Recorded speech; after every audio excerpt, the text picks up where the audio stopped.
สาวลาวพี่น้องเอ่ยเฮียมนี่แนวน้ำเสื้อคนไทยพวนเสื้อสานเมาเป็นเข้าทานถิ่นเกิดแผ่นดินนี้แต่เก้าลังได้ทานเลย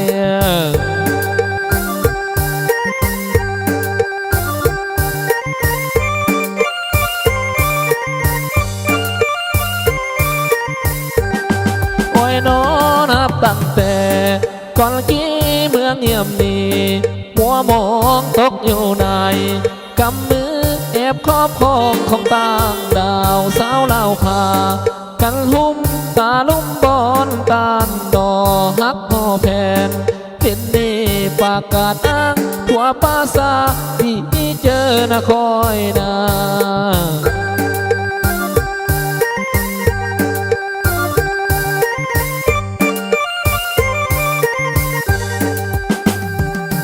เดี๋ยวนี้พักลาดใดภาษาแปลงเงินสานในเมืองมุ่งเพราะว่าเมืองนอกบ้านก็บ้านแย้มพุ่งวิไลแล้วท่านได้เสินท่านไปยามเยี่ยมเมืองเยี่ยมคำบอนคอยเกิดแสนประเสริฐเลิศล้นคนเมืองนี้กระสืออื่นบ้านที่เจอนะคอยนา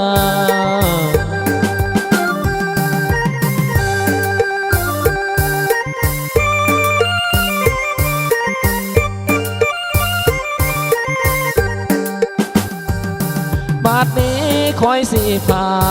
ล้อเล่นท่องเที่ยวผู้เลยมีเสื้อโคงแม่สัตว์หลายสายพันธุ์นะปอทวนเสินมาเที่ยวตาดสร้างทั้งตาดเลยและตาดจอยไว้มาอาบเสน้ำอยู่ปุ่งฮอนขอนคายสื่อเจอนะคอยนา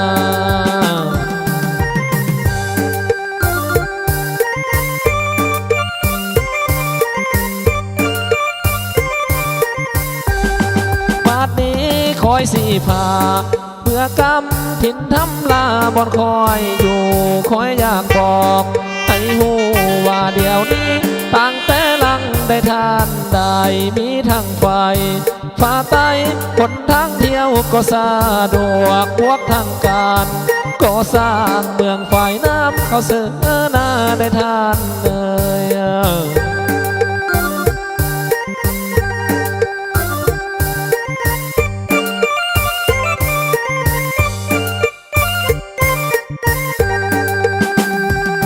โอ้ยน้อขอฝากเสียงลำนี้น้ำเผาควันเฮาแม้นจะเนาอยู่ใส่ให้ท่านไปยามยื้อเบิ่งการนงคือนั้นยิ่งทำลาบ่เคยเปลี่ยนแม้นแต่การปากเบา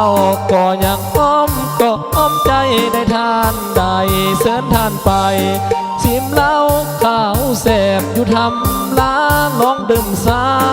พันปีป่าเพณีเดิมเขาสมทานทับเก่าตั้งอยู่หน้าคังเหลือให้เบิ่งตั้งเสิงเลิงใจลายเมนมวนไม่ข้าแพงได้ทานเลย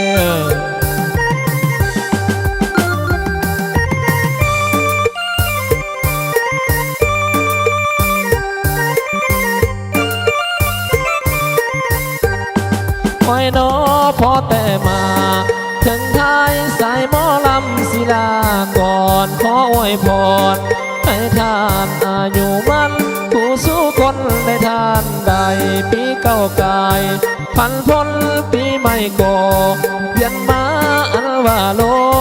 ขาเจ็บให้ห่างไกลลายเว้นขอให้เป็นเสาคำกับอันนำทุกรูปทานพัฒนาเมืองบ้านเฮานี้ให้จะ